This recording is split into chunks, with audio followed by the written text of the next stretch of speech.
This is an OG call. I'm keeping it. OG. Fuck.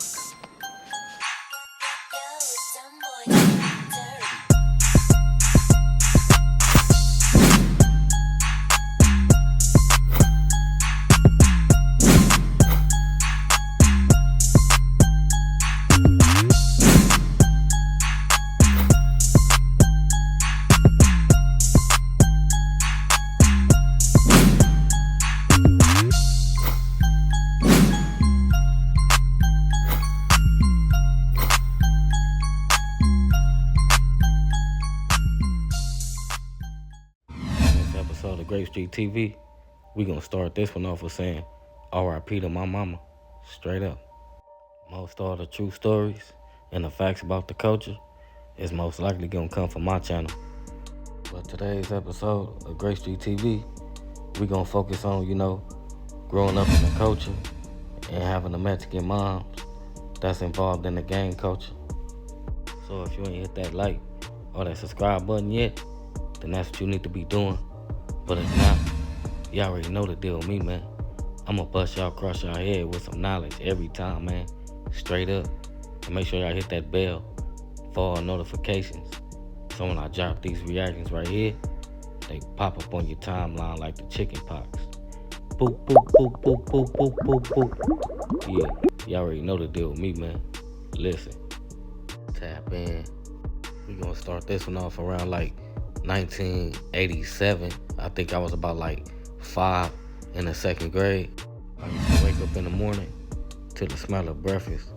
Mom's in there whipping it up, playing oldies.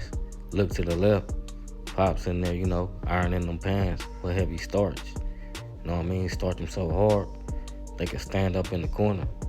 Straight up.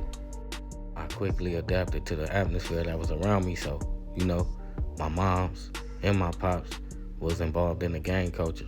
So everybody that came around me, dressed like them, looked like them, act like them. So, the most realest thing about the situation was it was black and brown together. Like, you couldn't tell people apart back then. Only way you could tell is by how they dressed. So I used to sit there and watch the big gatherings, and it turned out to be, those big gatherings was, people getting DP, corded on. It was like vicious back then. They all used to wear like khakis, Pendletons, Chucks, 501 jeans. Everything was creased. You never seen nobody walk around wrinkled. And a lot of them had their hats up, and they was like flipped up with the lokes on. Ben Davis, Croker Sacks, Stacey Adams, them was in high demand. And one thing I noticed, everybody had a rag hanging out their back pocket, whether it was on the left side or the right side. They also was all lifting weights and getting tattoos.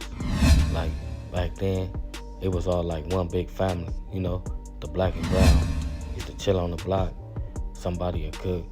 You got barbecue, you got asada tacos. Man, they used to go up. I remember being young, my mama used to go out, so I used to stay up late waiting for her.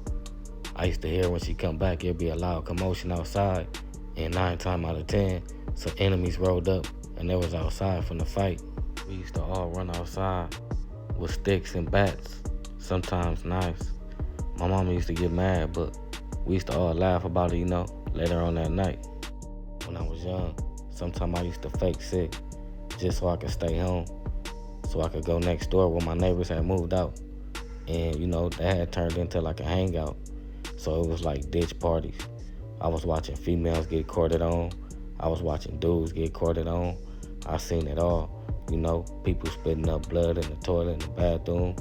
Like, yeah, I was exposed to the culture at an early age.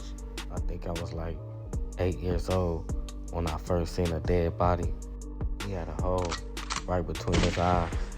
But we'll get to that in part 2. We'll see how much I enjoyed part 1. Then we could get into part 2, and we could talk about how a lot of people was from Colonial Watts before they turned Grape Street. And we gonna also talk about the quarter gang, how I breeded some of the realest OGs from Grape Street, straight up. So y'all make sure y'all run them likes up run the views up, and run the shares up. That's how I know y'all want part 2. But ain't nobody gonna give y'all game like this and give y'all stories like this because they wasn't there. They just popped up out of nowhere. All they do is watch other people's videos and react to them and give you the same information that was already put out.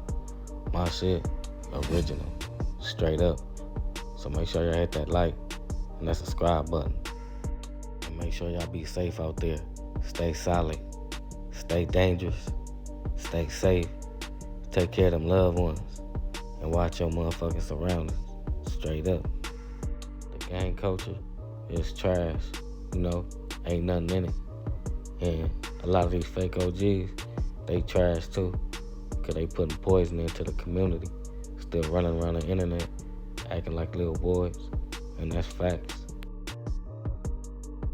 This is an OG call. I'm keeping it. OG. Fuck.